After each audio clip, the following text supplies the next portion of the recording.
My wallet's like an onion. Every time I open it, it makes me cry. Justin Herbert is my father. Patrick Mahomes is good at a lot of things, but I'm going to tell you what he's best at coming up next. Hold up. It's the Chargers Squad. Everything Los Angeles Chargers every week. Covering all the big hits and game-changing plays from the City of Angels. The way only the Locked On Podcast Network can. Get ready and squad up. It's the Chargers Squad Show, starting now. Hello and welcome to the Locked On Chargers Squad Show on the Locked On Chargers YouTube channel. I am Pete Fox, covering sports in LA, dating back to 2007 for ESPN LA and NBC Sports Radio. Kenyon Barner to my left, 10 years in the league, 3 rings, and Daniel Wade, co-host of the Locked On Chargers Daily Podcast, doing this for 8 years on Locked On. I mean, you were here at the beginning, right, Daniel? Pretty much. All right, very good, very good. Well, before we get to the highlights of this fantastic game, which I got to say, I'm going to pat myself on the back. I didn't go right out and predict a win, but I'm not surprised by this outcome at all, and I'm very excited about it, and it's a great way to start the season. But before we get to the game, 2 things about this game that drove me absolutely nuts. Could YouTube have done more dumb S to start this game? I don't think it's possible. And by S, I mean shenanigans. The ridiculous shenanigans to start this game were out of control. And as I said, Pat Holmes is great at many things, but the thing he is best at is talking before a game and saying nothing. Oh, that pregame interview drives me insane. We're going to go out there and play football. We're going to give it 100%, and we're going to do what we do. It's like, come on, come up with something else. The coach speak is just, I don't know, it's one of my biggest pet peeves. But from there, we'll jump into the X's and O's of this game where the Chargers come out with a win. And we look at it and we say 27-21. Kind of felt like it should be a little bit not that close, but you're playing the Chiefs. And even though it felt like they dominated, there were times when we were going, nah, don't give them back the ball. And, I so many different places to jump in. Kenyon, which part of this game are you most excited about aside from the outcome? Man, I would have to go to defense, to the defensive side of the ball. I didn't like the way we started the game. I thought it was a lot of time that Pat Mahomes could sit back there and watch paint dry. But later on in this game, you really started to see the guys get after him, apply pressure, getting him off his spot. Listen, Pat Mahomes led the team in rushing. That's never a good thing for a team. That's never a good thing for Kansas City. So let me get myself together. That means guys in the back end were covering their guys up front were getting pressure, and he was having to get up, flush them out the pocket. So shout out to the defense. Yeah, there was a few times where there were some breakdowns. We'll get into that. They're definite breakdowns, like in the fourth quarter. I don't know if that was Elijah Molden to let that guy get free. Hollywood Brown. That should not have happened. Daniel, were you screaming at the TV at that point?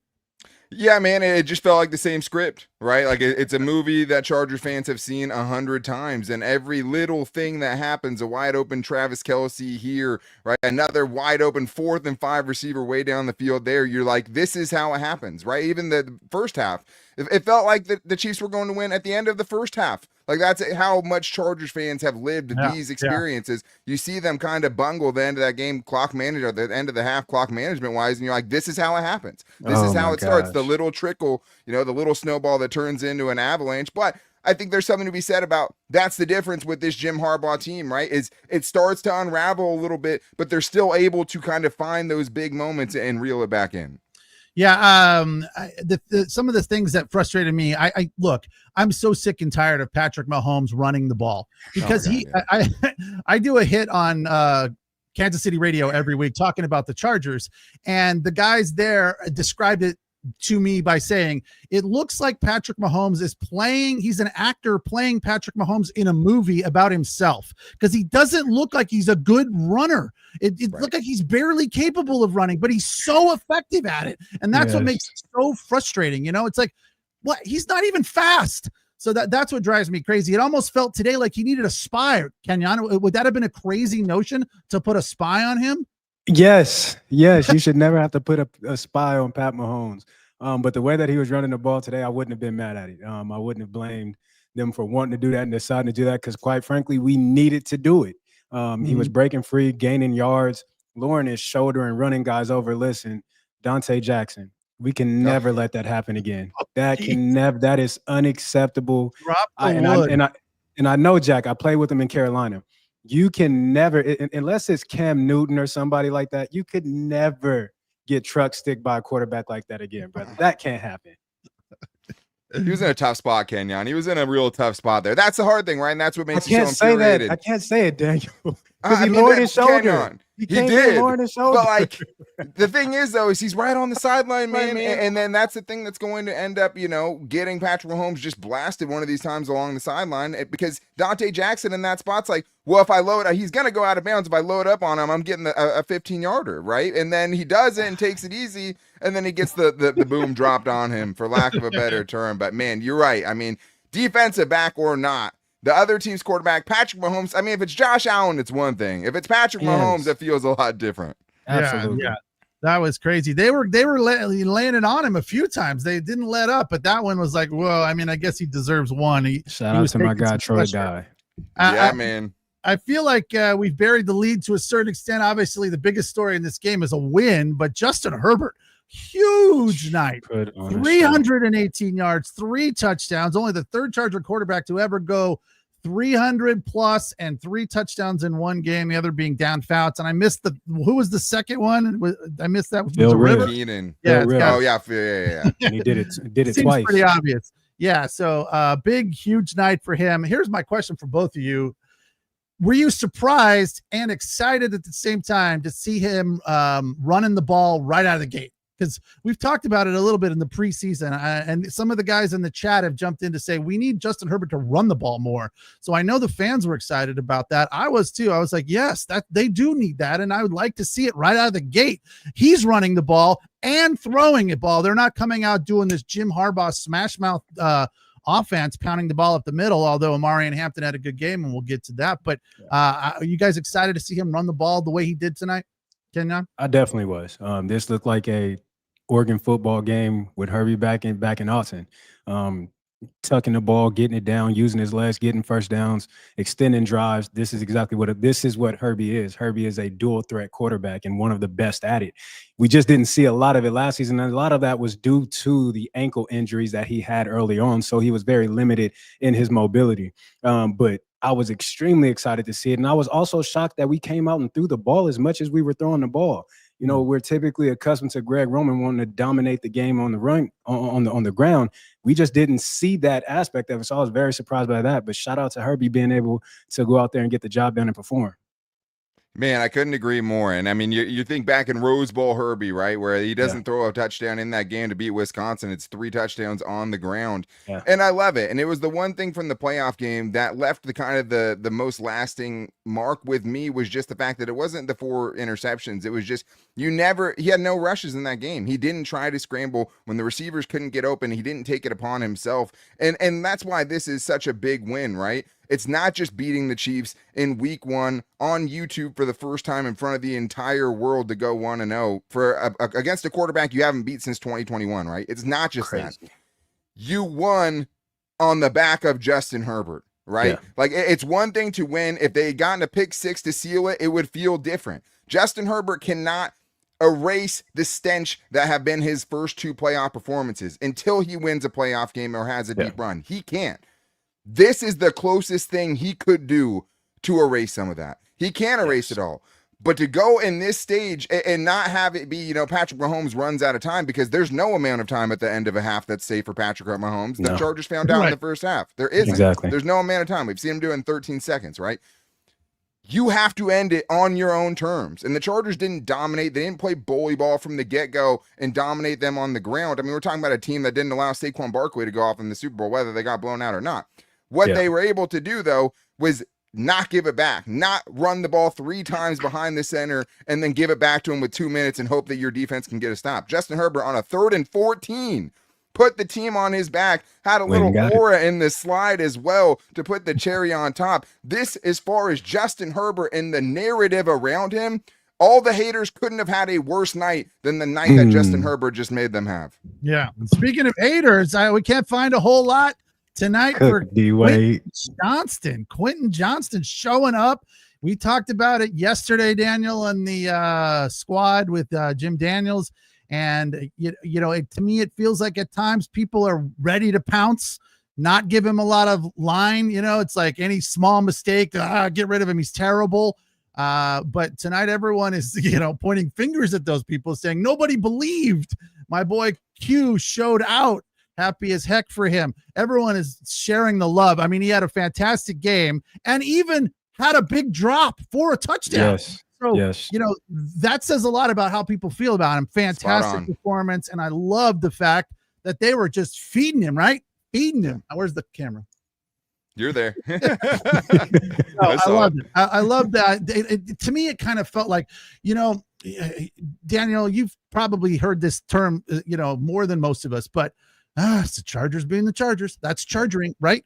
And tonight, it didn't feel like that to me. It didn't feel like that was in their lexicon. It felt like this is just a different team and a different mentality. And that's kind of what we all hoped for and expected under the second year with Jim Harbaugh and so forth and so on. Now, the question becomes, can they keep it going? But right now, it's not important. Right now, what we saw tonight was fantastic, and I thought Quinton Johnston and Ladd McConkey is auto-freaking-matic, and I love it.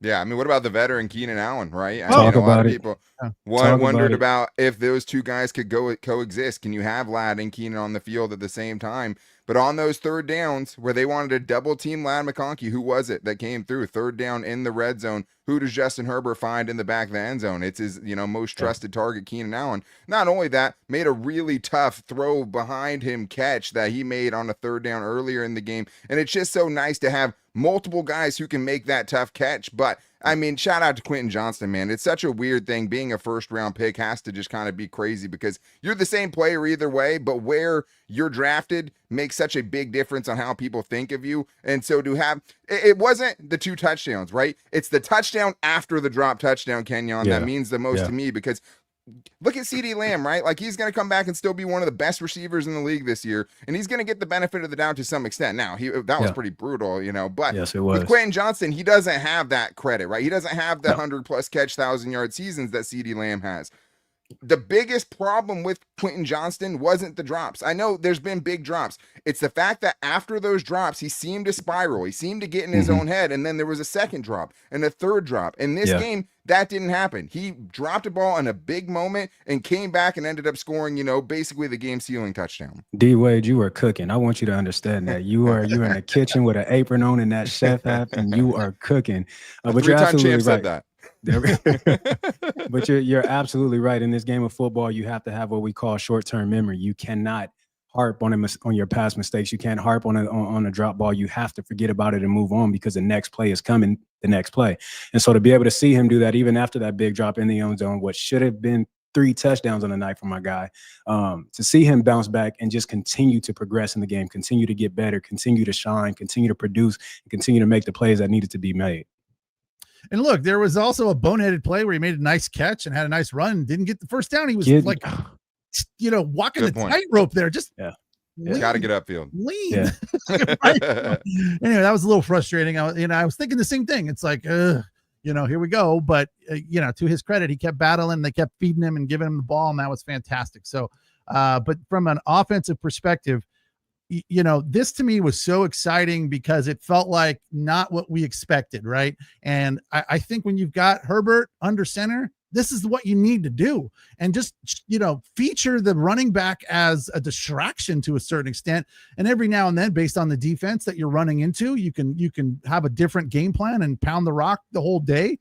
But, this defense for the Kansas City Chiefs is no joke. They were bringing pressure like crazy. And it started to feel like in the third quarter, like Herbert's got no time back there because he is 2 different quarterbacks, right? When he's got pressure in his face, he is, look out, but that's where the running comes into play. And when he has time, it's just, he's picking people off. He's got such a great arm. So I love the fact that they threw the ball as many times as they did. Quentin Johnston with 7-8 guys with receptions, Trey Harris, Najee Harris, Keandre Lambert-Smith did not really have a night. He was over. but somehow got on the score sheet. But nonetheless, throwing the ball all over the place, that was awesome as far as the game plan goes. Daniel, can you go? You got to go now. Or you got one more segment? No, let's go one more segment for okay, sure. Cool. We'll hit the break, come right back, and get into a little bit more about the defense, which was a huge part of this win as well. Pete Fox, Kenyon Barner, and Daniel Wade, the Locked On Chargers squad show on the Locked On Chargers YouTube channel, where you find Daniel and David Monday through Friday with the Locked On Chargers podcast. 27-21, Chargers off to a win in Sao Paulo, and the field did not come apart. So that's another positive about tonight. We'll be right back. All right, tonight's episode of the Locked On Chargers Squad Show is brought to you by Prize Picks, the daily fantasy app where making the right call can actually pay off. You and I make decisions every day, some of them good, some of them bad, but on Prize Picks, being right means cashing in. With football back, Prize Picks is the simplest and fastest way to get in on the action. Just pick more or less on 2 to 6 projections, and you can turn your takes into real prizes and real money all in less than 60 seconds. You can do it on the app or you can do it on the website. Download the Prize Pick app today and use the code LOCKEDONNFL to get $50 in lineups after you play your first $5 lineup. That's Locked On NFL for $50 in lineups after you play your first $5 lineup. It is good to be right. Prize Picks. Check them out.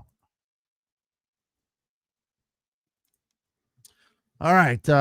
We are just lapping in it tonight and enjoying every minute of a 27-21 win for the Chargers over the Chiefs in Brazil. One of the things I said yesterday, and I kind of felt like this played into their hands, Daniel. Tell me your thoughts. The fact that the Chargers came into this game with the same record as the Chiefs on the same field, that's no home field advantage, clean slate. And there's, to a certain extent, something working against the Chiefs that wasn't working against the Chargers. The Chiefs lost the Super Bowl. And, you know, even though, as Kenyon talks about, you got to have a short memory and you got to forget about that stuff. And that's not yesterday or last week or whatever. It was a while ago, but you know, like I wasn't the only one saying that. So they were talking about it tonight on the broadcast that, you know, people are starting to wonder, is there a chink in the armor? Is this team starting to fall apart a little bit? Are they getting old, etc.? Are they not the same Chiefs? I feel like we caught them at the right time to start the season. I know a lot of people were like, oh, this sucks. A terrible way to start the season. I think it was a perfect way to face the Chiefs. I think so too. I mean, I think the one thing you didn't mention there is you get them with a fully healthy injury report, right? Mm-hmm. Like you never get that chance to go up against this team. You know, Rashawn Slater obviously was standing. Like you don't get to go into a Chiefs game not banged up. I mean, look back to last year. Justin Herbert had the plantar fascia early in the year. Yeah. Then he had to come out of the game in the second matchup where their offense totally disappeared and Taylor Heineke had to come in the game. So to get them fully healthy, I thought was huge. But yeah, I do think there is, you know, something to that. Heavy, you know, is the crown, whatever. But I do think for the most part, like you have to kill them still. Like, yeah. And I don't think tonight showed any kind of like, okay, the Chiefs dynasty is fallen at all. I mean, they made the plays they had to in the second half to get in the game. The Chargers just didn't give it back to them, right? Like they just didn't give them the chance. They went point per point. They went drive for drive with them in that second half. Well, how many stops did the Chargers get in the second half? How many times did the Chargers stop the Chiefs from scoring points in the second half? You can look it up. It didn't happen, right? None. This was about the Chargers keeping pace when they had to, being able to sustain drives. And like, let's talk about the one thing that, you know, talking about burying the league. What about the Chargers offensive line, right? Like to have those guys with the performance they did together, maybe we'll talk about it more later, but like that is what made this game possible. But to get them week one, to get them fully healthy, I think to me was, you know, the best thing going for the Chargers in this game. To that, go ahead. To that, with focusing on the Chiefs for a second, we also have to take in consideration, as Andy Reid said, they had a heavy game plan ready for Xavier Worthy, and losing him on the first play of the game and taking him out, that completely changes the dynamic of the game and what your plan is going forward. So when you look at that offense, it did look stagnant a lot. So to me, that says that a lot of this game plan was geared towards him. And so now you have different guys in different places that you probably didn't prepare them for. Obviously, as a professional player, you have to be prepared to step into that spot. But as an offensive coordinator, you're a little bit more hesitant to call those same plays when you have your key guy out and there's a somebody else in that spot. I mean, we seen it earlier Great with point. Hollywood Brown dropping passes. Maybe, they didn't feel confident giving him those same calls, whatever it was. But that has to be something that's taken into consideration as well. But nevertheless, the job is to go out and win the football game. It doesn't matter who's on the field or who's not. You got to go out there and capitalize, and that's just what the Chargers did. Kenyon. Oh, well. Sorry. Yeah, exactly. Yeah. That's football, right?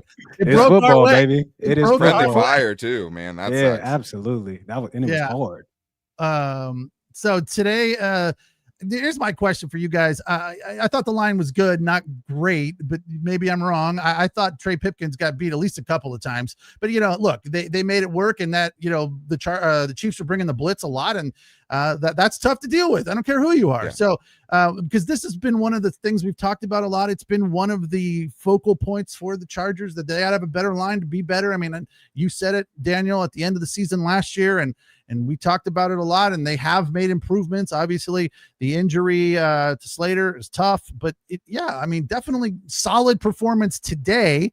Are you willing to give it an A grade?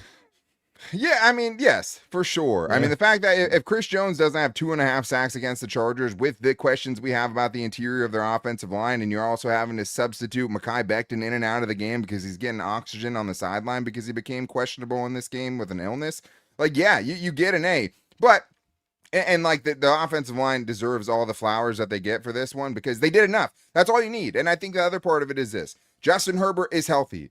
If Justin Herbert is healthy, he can erase a lot of offensive line mistakes. And not only that, he's been to the playoffs with a worse offensive line than the one the Chargers put out there on Friday night. So he can play around it, especially at tackle. They want to go inside. He can get the pocket or the corner like he did on that final play to ice the game. But credit where credit is due. Greg Roman deserves a lot of the respect from his peers for how he handled the beginning of this game, where everyone thought me and David had a big disagreement, which, hat tip to David. He picked the Chargers to win this game. Shout out to my 17-month-old daughter who also picked the Chargers to win this game. No Stradilli, some are saying. But what I would say is this: they didn't come out and try to pound the rock down their throat, did they? No. They passed it on every first down. They went play action on every first down. And if you want to talk about offensive play calling, things like that, one of the bigger parts of that goes, not seen enough is the fact that you can help your offensive line out, right? If you're throwing the ball on early downs, that was my biggest key to this game. Throw on early downs. Do not try to run your head into a wall trying to show you're the bigger, tougher team. Give Justin Herbert the best passing looks against the most base defenses you're going to get. Do not let Spags get into 2nd and 11 and 3rd and 13 where he can draw something crazy up. Attack them on those early downs and not just help Justin Herbert with passing lanes. Help your offensive line because you could be running the ball. You are leaning into the play action, and that gives them one more thing to think about so they're not just pinning their ears back and showing you exactly where you're flawed on your line. And to the offensive line's credit, they did what they did very well. If you look at the sack count, 2 of those sacks, one was on the running back, that was on Najee Harris, completely getting bullied by Drew Tranquil and put in Herbert's lap. And on the second one was on a breakdown where they closed in on Herbert and when he was going to take off running. So the offensive line did their job. They did exactly what they needed to do. So to have 2 of the 3 sacks really be, I would say, one on the back and one on a play breakdown, I'm not mad at the offensive line at all. Do you think that philosophy changes when Najee Harris plays more, when he's more healthy and more ready, or is it a game by game decision? When you're saying philosophy, talk to me about that. Well, just from the standpoint of throwing the ball so much, we're not going to pound it down their gut. We're gonna throw it, and we're gonna use the run as when we got to pound out hard yards, and it's not going to be the featured offensive game plan. If Herbert is performing at the rate he's performing at and what he showed us in week 1, I don't think the game plan, you don't fix something that's not broken. Obviously, it's going to be a game plan, right, type situation where you're looking at the defenses that you're facing. Okay, maybe the run game this week will be something that we rely on more heavily than other times. It's going to be like this week. We're going to rely on the pass game. Offensive game planning is all about attacking where you have the advantage. And so I believe that's what Greg Roman and Harbaugh are going to do. Wherever we have the advantage, that's what we're going to attack. It may not be Herbert throwing for 300 yards every single week. It may be one week he throws for 175, 200, and we have 150 yards on the ground. It's just that type of game. That's what football is. Yeah, absolutely, and I agree. I think they come at it and look at it like, what's the matchup? What's it all about? What's the best way to win this game? And it's not going to be this every week, but hopefully we get more of this because it's clearly successful, right? 27-21. On the other side of the ball, a fantastic day defensively for the Chargers. Probably not going to lead the league in scoring against this year, but that would be fine. Maybe, this is a good start, but not great, but that's fine. It doesn't matter. I would rather outscore people than these, try to beat people 12-9. But from a defensive perspective, Kenyon, I know these guys, every time I say these guys' names, you get excited about talking about them. So, you already mentioned Troy Dye. I thought Deion Henley. He was getting after it today. Yeah. And what's the other guy Bud Dupree. I thought Bud Dupree had so much energy tonight on the field. It was infectious. We gotta go one more over. We gotta go to Tier. Yeah, baby. My guy felt like using his hands, not just to knock down passes tonight. Okay. The best. But he was absolutely busy. And the thing about playing defensive line is understanding spatial awareness, understanding, okay, I can get to the quarterback, I can't get to the quarterback, stop my feet, get my hands up. And he did that at an exceptionally well rate tonight. Couldn't get to the quarterback. He got in the passing lane, knocked plays down, especially the 2-point conversion that they went for, I believe, in the third quarter was a huge play. Not allowing them to tie the game up. So shout out to Tierra Tart getting there, doing his thing, being effective, not only in the rush game, but using his hands all night long. Man, I'm so glad you brought that up, Kenyon, because that changed the entire complexion of the game, right? Because think about how that game ended. The Chiefs knew they were down 2 scores, so on 4th and 5 4th and goal from the 5-yard line, they decided to kick it, right? If Tierra Tart doesn't get that deflection, they're going for it right there and trying to score the game-winning touchdown. But that wasn't an option because that play ended up with them being up by 9. And the Chargers offense, to their credit, went and made it 9, right? It was a 2-point lead. They went and put the game out of reach as it ended up happening like that. But I would say such a good call, Tierra Tart, especially, having the dumb penalty of, taking a swing at somebody. Luckily, right, he got to stay in the game. That open palm, that's the way you want to go. You can't go fist. You can't go fist. You can go open palm and just smack the Taylor Swift out of Travis Kelce. But I would say that for him, it's maybe the most underrated defensive play that you can have, right? Like guys probably don't get paid enough based on getting their hands up and getting those tip balls, but like you could see the frustration on Patrick Mahomes' face, man. 3 times he got his hand on the ball. 1 time almost turned into an interception. 1 time is late in the game to force a 3rd down, which ended up becoming a 4th down when they're the fade in the end zone before kicking that last field goal. And then the other one's the 2-point conversion. So such a good call from Tierra Tart, who was one of the key re-signings after letting Poona Ford walk. They really needed more out of Tierra Tart. And man, did he show up with that in that game, because that changed the entire complexion of the game, Kenyon. I'm glad you brought that up because it changed the score. It changed the whole entire way that the Chiefs had to kind of attack things from there. You guys a little surprised they didn't go for 2 on after the touchdown. They kicked the field goal to make it 8. I was like, go for the 2 and make it 9. You're talking about when it was 20-12. Right. Exactly. Yeah. Well, and I think that what happened ended up being the reason that you don't do it, right? Because they end up because them trying to get that 2-point conversion, because had they, gone for it and didn't get it, they're up 7. The Chiefs aren't going for that 2-point conversion. They're going with the PAT to tie the game, right? Had the Chargers not had that happen that exact way, the whole game plays out differently. You let them go for it and have to make that play, and they can't do it. And now, instead of having to go for 2 to make it a 9-point game at the end of the game in the most important moment, you only have to kick that PAT to push that to 9, make it a 2-score game. So I'm totally in your camp. Had it been flipped the other way and it's late in the game and you have a chance to put Patrick Mahomes away with a 2-point conversion to make it 9 points, I think you do it 100% of the time. Absolutely. The nice thing is, since they didn't do it like that this time, it actually played in their favor. Well, the reason they were there was the boneheaded plays at the end of the first half, which we haven't really gotten to. I mean, that wasn't it crazy how quickly that happened? It felt like they were just dominating and rolling, and all of a sudden it's just like taking on water, and we don't have enough fingers to stick in the dam. And obviously Omarion Hampton was the culprit and was gonna get a rookie move, severe talking to probably right now. if it hasn't already happened. It happened. Yeah, I mean, Marshawn Lynch was giving it to him on the Yeah. sideline, man. He's like, hey, just in case every single coach you have hasn't already told you this, brother, get down on the ground, which is, you know, in that spot. I mean, Kenyon, it's you know it, you know. It's situational football. You go over this every single day in practice. Not only that, I'm pretty sure that it's echoed throughout the huddle. Hey, whether it's first down, get down, or if it's 4-minute drill, we're staying in bounds, we're getting down before we get out of bounds. You have to know who you're playing against. It's the Tom Brady effect. You never wanted to give Tom Brady the ball back with any time on the clock because you knew what he could do.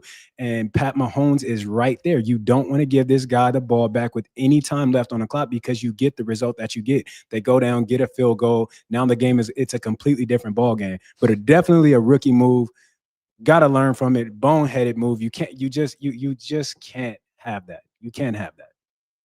I was dying. I was literally dying at that clock management. Yeah. Well, and also let's give some credit to your point, Pete. Like they ran the fire drill and got out there and drilled a 59-yard field goal. And that's, you know, and that's why, you know, this game was like, you have to test how well you're going to travel, going to a neutral site game against the team that has the pedigree of being one of the best run organizations in all of sports, being the 3 straight Super Bowls, right? You had to test all of that against them, and they showed it to you right there where you fell short in your clock management and how you wanted to end the half, and they didn't, and you leaving that much time on the clock. Hopefully that played into how the end of the game was, right? Where it's like, we cannot give them back the ball. We know if we give it back, they're going to get some points off of it. But yeah, I mean, it wasn't that. It was the, you know, the failing to call the timeout to just take the delay of game. It was all the things that led up to that, where you have a chance to go up 17-3 against the, you know, the Chiefs going into halftime and leave them no time. And now instead, you're only up by 7, or, you know, you're only up by 10. It's not that much. They end up coming back and getting points right away. It felt like that was the beginning of the end, but it's such a good point. I mean, the Chiefs were ready for that moment. No timeouts, can't spike it. It's 4th down. They got that play off, and they deserve at least some credit for that.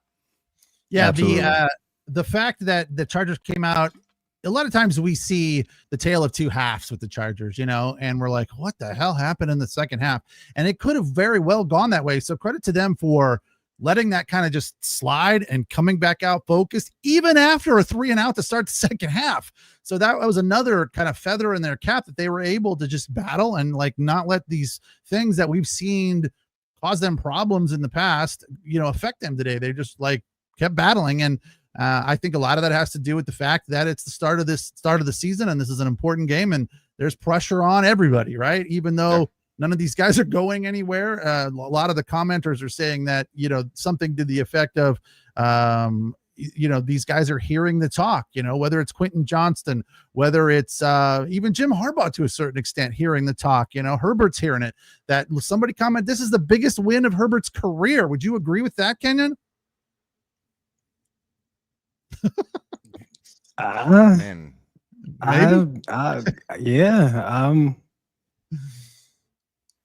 Yeah, I mean, I'm not mad at that take. I'm not.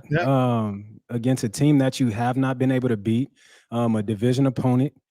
Yeah, I'm not mad at that take at all. I'm really not. Daniel, what do you think? But, you know, I'm glad that you made Kenyon go first, because the thing is this is the second time that Justin Herbert has beat Patrick Mahomes, right? But the other time was at a 10 a.m. Pacific time game in Kansas City, you know, without the whole world watching. Then the other game that comes to mind was actually a loss. It was that Week 18 game against the Raiders where a tie would have gotten them into the playoffs, and Justin Herbert was like 8 of 10 on 4th down, just, you know, whipping lasers around the entire field. But yeah, man, like I'm going through it. There was another Thursday night game, and the height of the Mike McDaniel hype against Tua, who had always been compared to Justin Herbert. The Chargers went out and waxed him, and he thoroughly outplayed him in that game. But man, like if you're going to put me on the spot and say this is Justin Herbert's biggest win to open the season in the AFC West, to get that big win, I would have a hard time coming up with a coherent argument to go against it. Yeah. Well, there you go. Andrew is missing David. So here's what you can do, Andrew. Daniel's going to bail. Kenyon and I are going to wrap up the squad, and then Andrew can flip over and watch Daniel and David on the Locked On Chargers podcast, which they'll do live here shortly. So lots of Charger stuff to talk about. Daniel, thanks for jumping in here. Boys. We appreciate you as always, and we'll always, hit the break. My guy. We will come back and we'll do it again next week. All right, man. Hey, yeah. After this is over, me and David will have our own live show on the Daily Locked On Chargers extra show, right? Because how could you not? After maybe the biggest win, I just found my thumbnail. Thank you to Pete. Thank you to the listener for that one. Justin Herbert's biggest win ever. But I will see you guys next week, and I'll see the fans later on in the Locked On Chargers live show. But I'll see you guys. Peace out. Sounds good. Later. Locked On Chargers squad show. All right, tonight's episode of the Locked On Chargers Squad Show is brought to you by Mazda. Mazda crafts cars for those who choose to do more than simply move. They follow what moves them every time they drive, and that's what makes Mazda stand out. They go beyond safety, style, and performance to deliver a driving experience that feels alive in every detail. Mazda offers more than safety. It's won more 2025 IIHS Top Safety Picks awards than anyone else as of August 2025. Whether it's a quick drive to practice or a weekend road trip, Mazda makes every drive feel special. It's the small details that make the big plays. And just like there's more to every player, there's more to a Mazda vehicle. Mazda, move and be moved.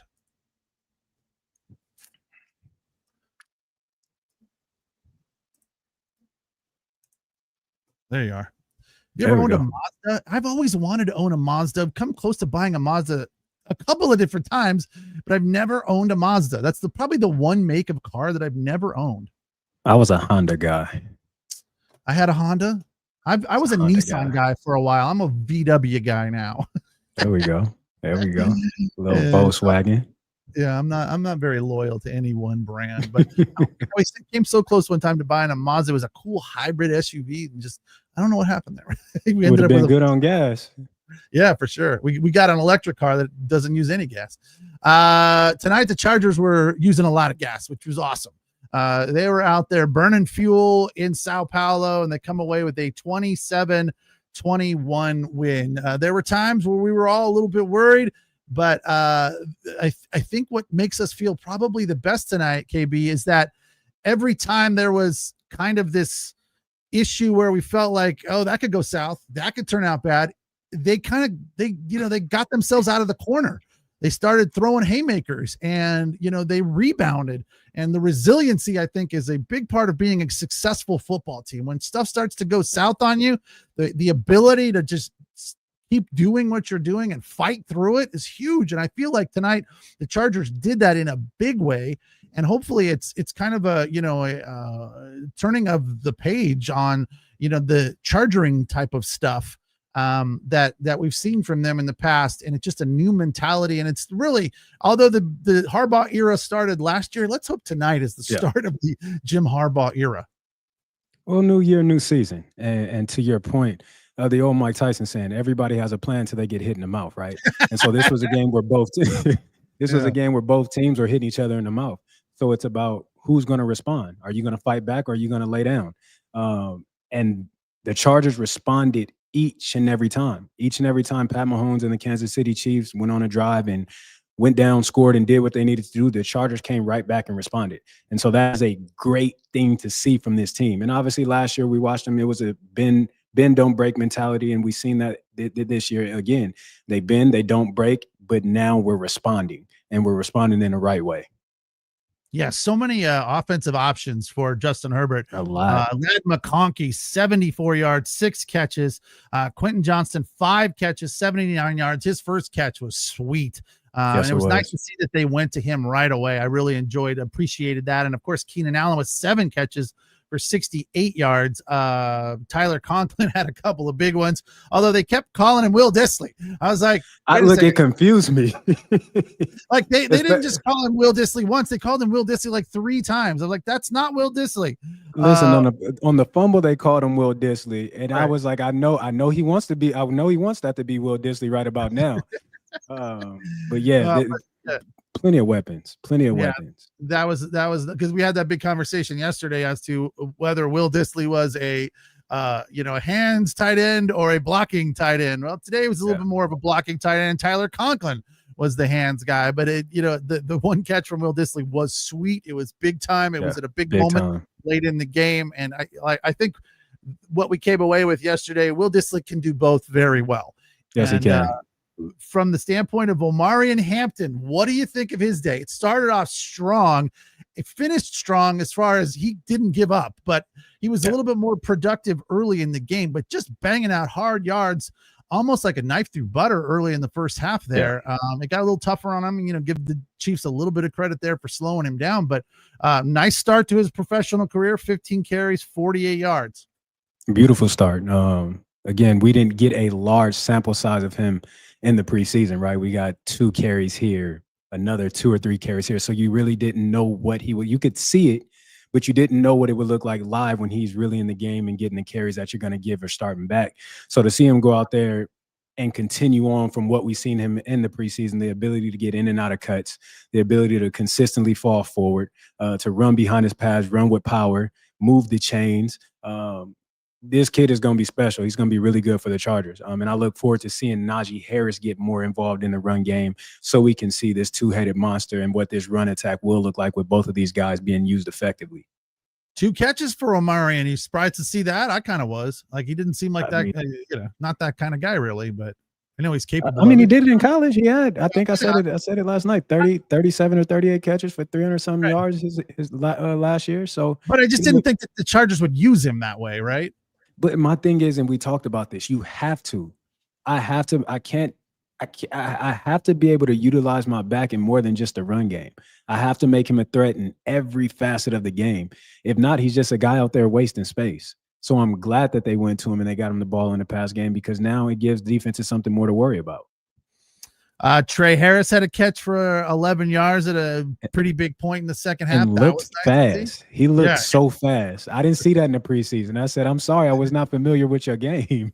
Yeah, no kidding. I mean, look, he's just, the upside on both him and KLS is huge. So the fact that, I love the fact that the veterans, Ladd McConkey, Quinton Johnston, Keenan Allen, I guess after year 1, you're technically a veteran with regard to Ladd McConkey, but those guys all looked really good. And the thing about Ladd McConkey for me, he's just the term I always say is automatic. It seems like you throw the ball in his direction, he's going to pull it in. He's not going to drop the ball. He runs good routes and really good routes. So fast that he's open more often than he's not. I kind of wish they might throw it to him a little bit more, but when you've got Johnston playing like he did tonight, and you've got Keenan Allen available, Will Dissly, there's so many options that, Trey Harris, you're going to throw the ball around. That's what they need to do. We kind of talked about this, and we talked about it yesterday and a couple episodes before about the comfort level that Herbie does have with Keenan Allen. Once you have that safety blanket, it does take away from Ladd, but I think we'll find a good balance.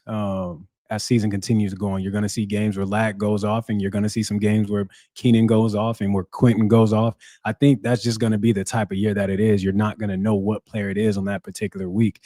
But staying right there with the receivers, we got to start the countdown for Keenan Allen, becoming the Chargers franchise leading reception getter.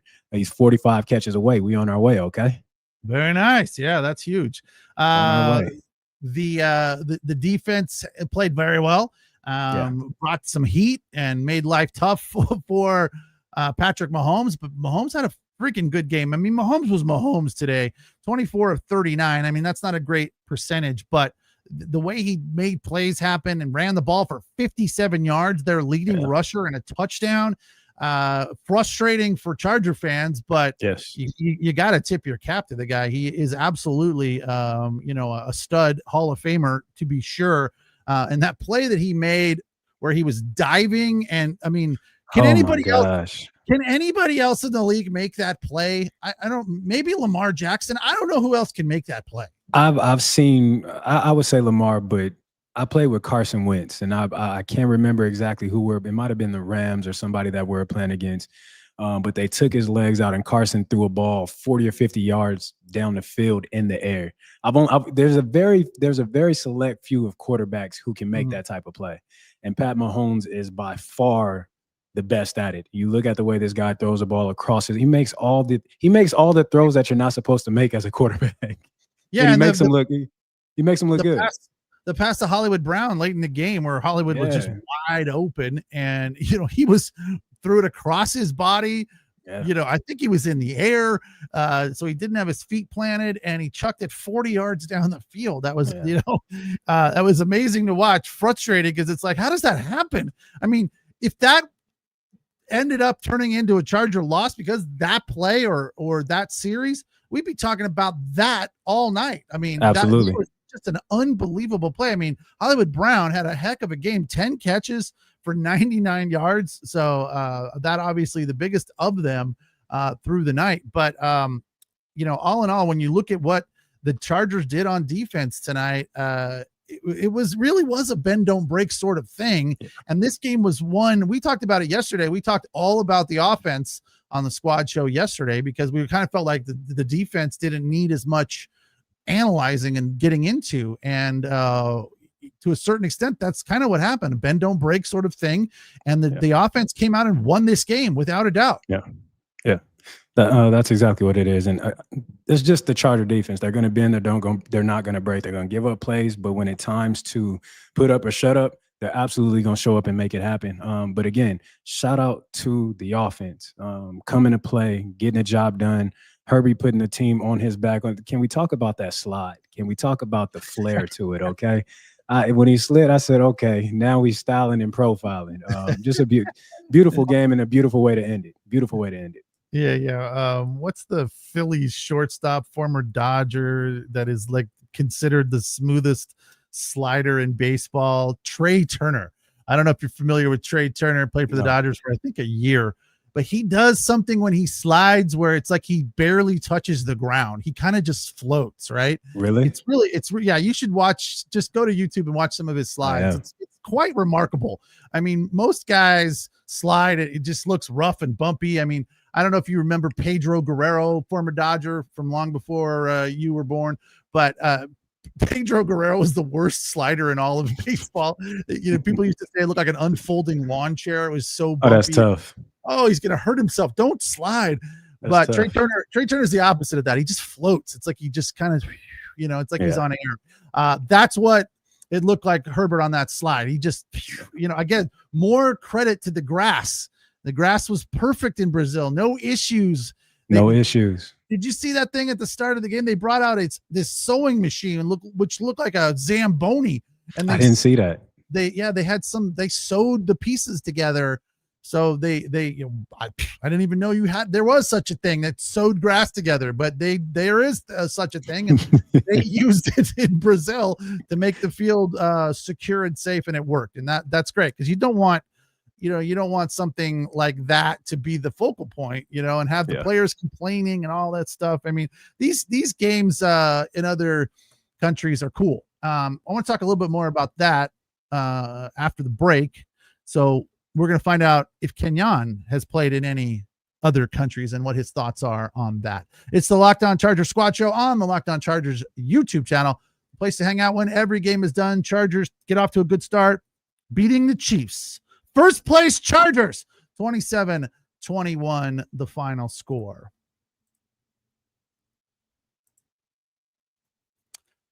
Tonight's episode of the Chargers Squad Show is brought to you by FanDuel.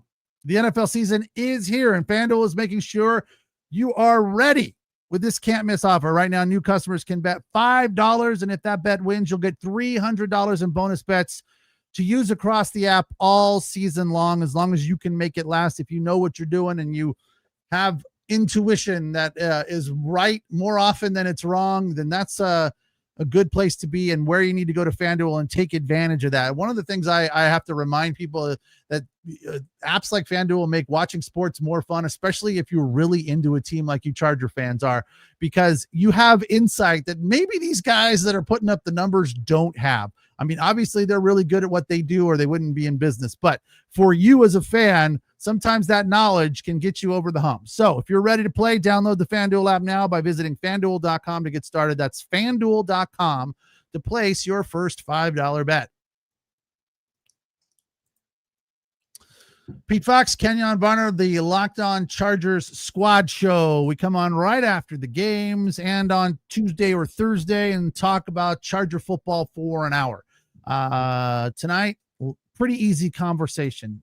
27-21, Chargers win it in Sao Paulo. Now, KB, have you played in another country? Did you get the benefit of doing that during your 10 years in the league? No, every time I was on a team, the following year they went and I wasn't on that team no more. I was So, just no, I never. curious. I was curious because a lot there's talk that a lot of these players don't enjoy it. It's not as fun as it sounds to us. It's a lot of work. It's tough. It's a lot of travel. It's hard on the body. You're tired. So it's not quite the, vacation that fans think that it is. Listen, you're going to another country. You're getting to experience another culture. I'm not complaining about nothing. I'm out of America doing something that I probably haven't done before, and I am doing something I haven't done before. I'm playing football in a country that they don't play football in. So I would be grateful for it, thankful for it, and I'll go out there and put on a show and take in everything that I could in the time that I have available.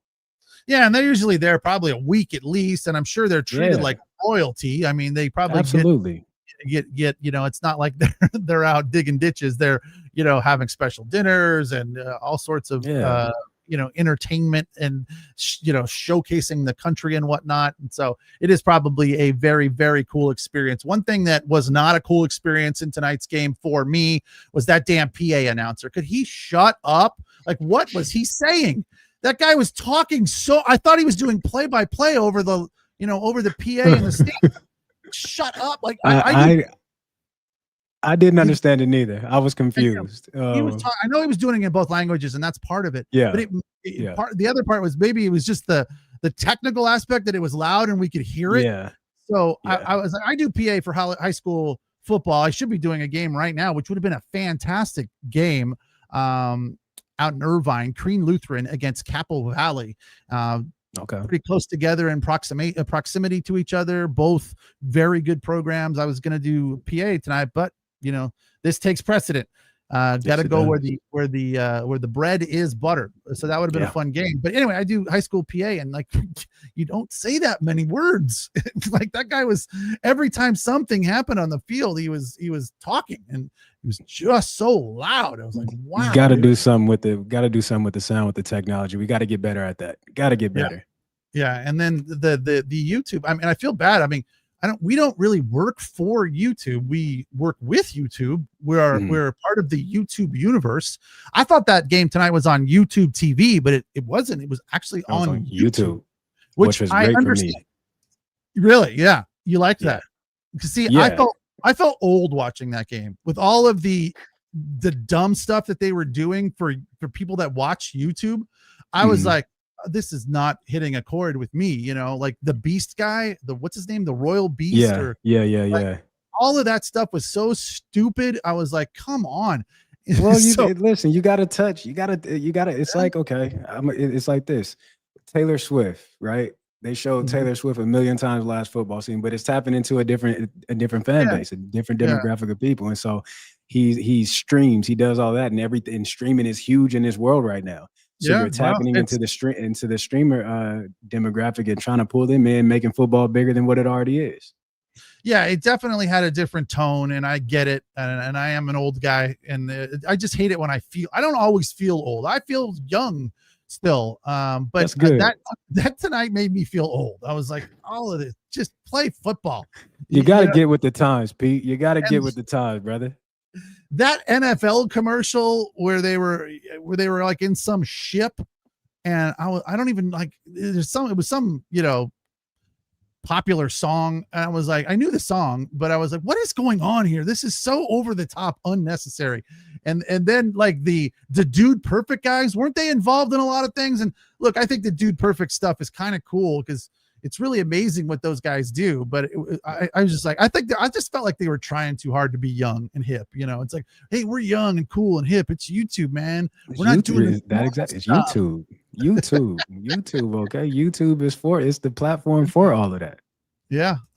So anyway, it was interesting. It was fun, and because of the win, not because of all of the random shenanigans happening at the start of the game. But again, I always am amazed at Patrick Mahomes' ability to talk and say absolutely nothing. Because it's not as easy as it looks. It really isn't. Try it sometimes. It's a gift. yeah, if somebody asks you a question and you don't feel like answering, just say a bunch of words and try to make it make sense. But I'm actually really good at that. I'm actually very good at that. Ask my wife, she'll tell you. Let's give it a try. Let's give it a try. Let's see how good you really are. Okay. All right. Let's say that you played in this game tonight, and let's give you the stats of, say, you want Quinton Johnston stats or Keenan Allen stats? 2 touchdowns, or what do you want? Give me Quinton. Okay, you're Quinton Johnston. Okay. Uh-huh. Quinton, a lot of people giving you a hard time. There's a lot of pressure on you lately, but tonight you came out and posted. You showed up. 5 catches, 79 yards, and 2 touchdowns. How much confidence did you build tonight in this win for yourself? Well, confidence is relative, but the main thing is we won the football game. Had a great week of practice, great week of preparation, came out. Herbert had a great game, was getting the ball downfield. Coaches called a great game, and we ended up getting the job done. Now it's on to the next, and can't really focus on that anymore. It's done and over with. There you go. That's it. That's how it's done, man. That's why you're doing this now, because you have that ability. It's a little bit easier when the game is over, like when heck of a lot easier. Yeah, before the game, when you have to try and talk about it and say nothing, it's just like, we're going to go out there and play hard. Jim Harbaugh is another one who's great at it. At halftime, I was thankful tonight that they just had the sideline reporter echo his comments. We didn't have to listen to him say, "Well, these guys are out there playing hard. We need to protect the football and win the game." Yeah, just talking. It's like a class that everybody takes. It's media training 101. Right. Give them nothing. Say nothing. Two Papa says, "I bet Pete enjoyed Carol G." I thought it was Shakira. That's what I thought. I had no idea. You thought it was Shakira. I did. Well, I was watching it. I was like, "Is this what's going on?" I thought it was Shakira for a second. They were like, when they were promoting it, Carol G coming up at halftime. I thought it was another sideline reporter. I was like, "It was Carol G." Don't worry about it, Pete. I'm gonna hip you to some stuff, okay? That's my job, okay? I'm letting you down. I'm letting you down as your fellow workmate, okay? I gotta help you out. There you go. That's why you're here, man. Like Kenyon Barner, everything he touches turns to gold. It doesn't matter what he says and what he does. You make me look good, without a doubt. There is no doubt. Look good. There is no doubt about that. I know where my bread is buttered. It is in Kenyon Barner's toaster. So that is, I think that's a good place to wrap up. Talking about that's a great place to wrap up. Is your toaster 2 slices, 4 slices, or is it a toaster oven? It's a toaster oven, baby. It's a toaster oven over here. The big one, right? Where you can put the whole pizza in there. Put the whole thing in there. All right, buddy. This was fantastic. Great way to start the season, because it's a whole. I almost texted you right out of the gate. This feels so much better than all that preseason nonsense. So much better. So much. So better. Good. So good. We are off to a good start, just like the Chargers. Off and rolling. We appreciate you guys watching and listening, and of course, we appreciate the comments. It's the Locked On Chargers Squad Show. We do it after every game for an hour, and then on Tuesdays or Thursdays, another hour with KB, myself, and Jim Daniel. So make sure you join us for that during the week. And don't forget to check out Daniel and David, the Locked On Daily Chargers podcast hosts. They're coming on live here in just a few minutes if you need more. And I'm sure a lot of you do right now, because you're excited about this as we are. So again, enjoy it. Enjoy the rest of the, what day is it? It's Friday. Yeah. Enjoy the weekend. Enjoy the weekend. Cool. I got nothing to do tomorrow except watch the Dodgers lose. Oh God. That's going to be fun. Losing to the Baltimore Orioles. Oh, wah, wah. All right. Maybe have a good weekend. I'll talk to you too, my guy. next week. All right. Thanks, guys. Appreciate you watching and listening. Have a good night. Take care.